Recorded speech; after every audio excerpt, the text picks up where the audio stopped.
I'm so scared for you, so scared.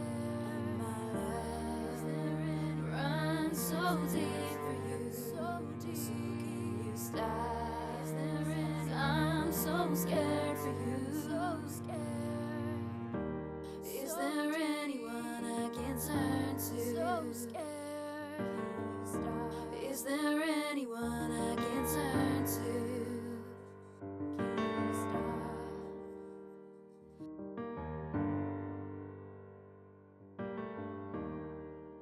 My wife started using alcohol in her teens, also family. Her mother was an alcoholic. 10 years ago, I realised it was impacting family life so much, it was something that had to be taken much more seriously. By the time my son got into his teens, he'd begun to feel he was very different. The only way he could escape was by either getting really drunk or using drugs, ketamine and amphetamines, and mostly cannabis is what he's used. I knew that Jack had had issues with drugs in the past, and I knew that he was on a script. When he did decide that right now was the time he wanted to get off heroin and crack again, I was there to support him. My grandson, he was a promising footballer. We found out that he had a heart condition.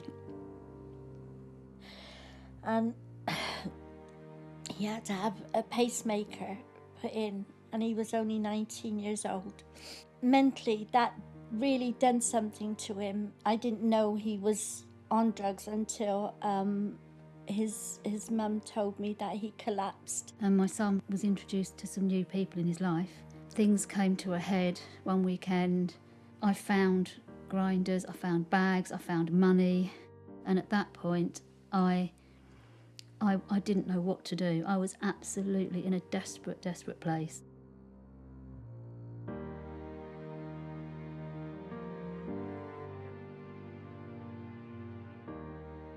The feeling was desperation, really.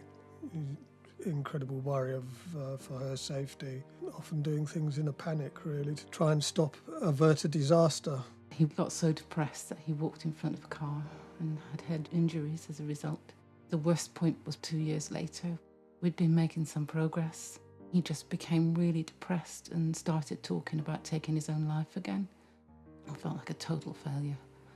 I kept thinking, what have I done? I've mismanaged this situation. There must be something wrong with me that I haven't been able to support my youngster so that he can feel happy in his own skin. The relationship breakdown was absolutely, utterly distressing. I just did not know what to do.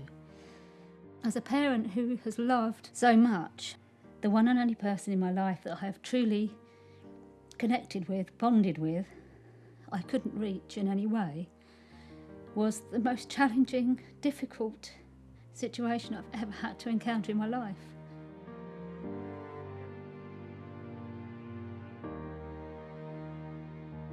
It's held me back in my job. It's held me back in my social circles because there is a stigma around having a youngster with these sorts of problems. I feel embarrassed and ashamed about it. There is an attitude in society of single parents like that's bound to happen because you're a single parent. I can understand why people don't want to come out and openly talk about addiction. Unfortunately, from my own experience, what society believes and what the media believes about addiction is not only wrong, it's harmful, and it stops people getting the services that they need. It stops people getting help. It would have been embarrassing for me to tell her friends, look, she's an alcoholic.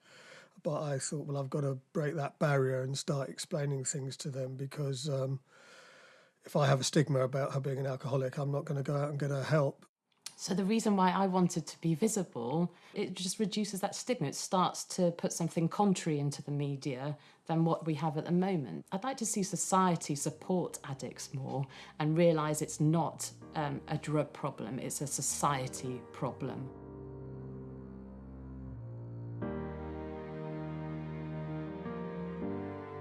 My wife was getting plenty of help from treatment services in Bristol for years. I had never had any help, and all the time she was getting help, I felt very isolated. I felt there was nothing there for me, and sometimes almost felt there was hostility almost from the people helping her towards my side of it. Our lives had become so dominated by her addiction and by alcohol.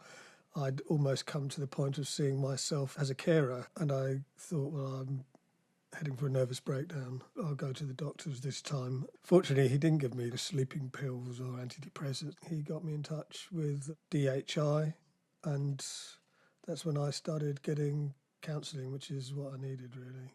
There was an organisation called DHI, Developing Health and Independence, that can help. I had an appointment with them very soon after calling in distress.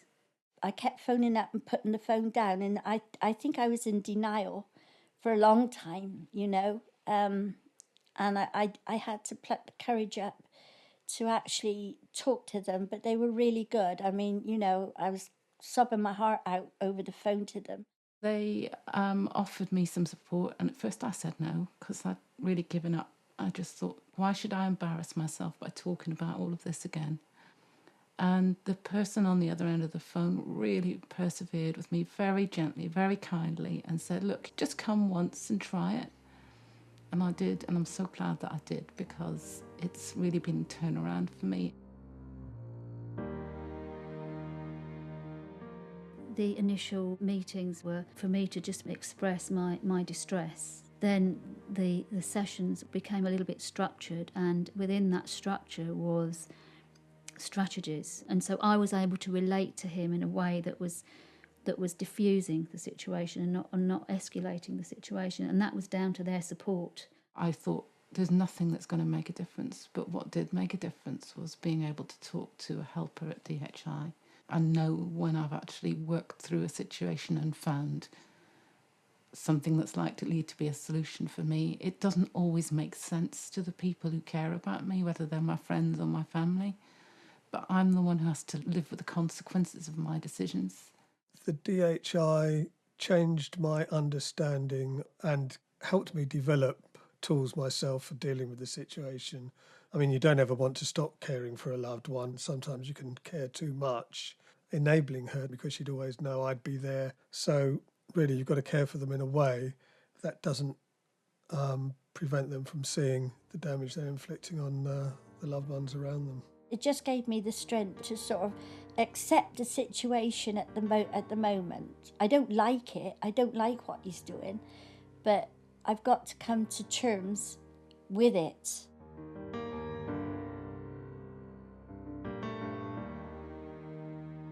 DHI helped me realise that no, everything you're feeling is right, and what you're doing is right. In fact, what you're doing is better than right. You're both doing incredibly well given all the circumstances. I've swung from absolute desperation to I've got to get through this. Without the DHI support, I really, really don't know where I'd be now. They've given me the strength, but also to know that there is help there for him and for me. The reason it works is because the people there are experts in dealing with this area. They recognise the things that you're going through, and they don't treat you like some sort of a victim or a subject. They work with you and help you feel empowered again. Definitely recommend anyone going to it. It was immense help to me.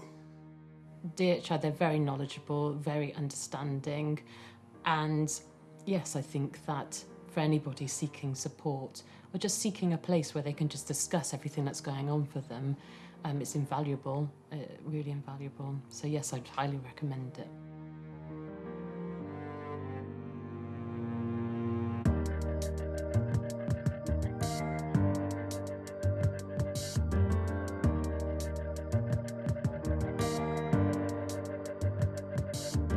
Sat here and I'm thinking, where do I start? Hard times with my problems, so many parts. All the shouting and the anger and it's breaking my heart. It took her to a place and it felt very dark. You loved me and I loved you and you wanted to help. You didn't ask for this or want it and you know I could tell. Feeling guilty and ashamed that I put you through hell. You were worried and could see I was destroying myself. You just wanted me to see. I need to be a role model for my nephew and my niece. Tears ran down my cheek, begging me to stop, never seen you as the enemy. Don't think that you could see, but you had me in bits. And I just felt like your possession that you needed to fix. But we weren't to know the depths of an addict, and I didn't want to face that it was getting problematic. Run so deep, stop, 'cause I'm so scared for you. And I've tried and I've cried, I don't know what I should do. Is there anyone I can turn to? You said it's for the best, I see the DOC. Made it clear, if I didn't, then you might leave me. Gotta thank you, cause from there I went to BDP. And with no help, I don't know where I'd be. It wasn't all about me, you needed help too. Frustrated with a stereotypical view. Sitting and you're thinking if you win or you lose. Said it's me or the drugs, I'll leave it to you to choose. Felt a lot of pressure putting me to the test. And when it got on top, I just done what I know best. Escaping all my issues, making you more upset. Trapped up in that cycle when I'm full of regret. We both had our problems that we had to address. Mixing them together was just causing more stress. Up all night just thinking with your head on my chest. I need to be free to go and sort out my mess. Run so deep, so deep, stop, 'cause I'm so scared for you, so scared. And I've tried and I've cried, I don't know what I should do. Is there anyone I can turn to? Run so deep, stop, 'cause I'm so scared for you, so scared. And I've tried and I've cried, and I don't know what I should do. Is there anyone I can turn to? Is there anyone I can turn to?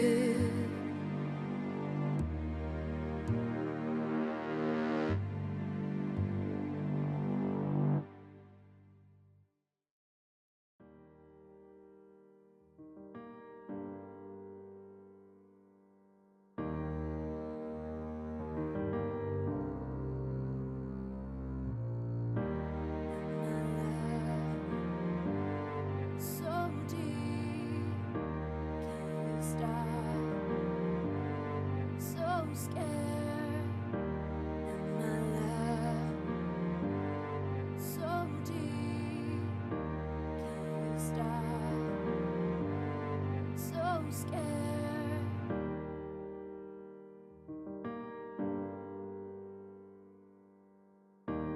Is there anyone I can turn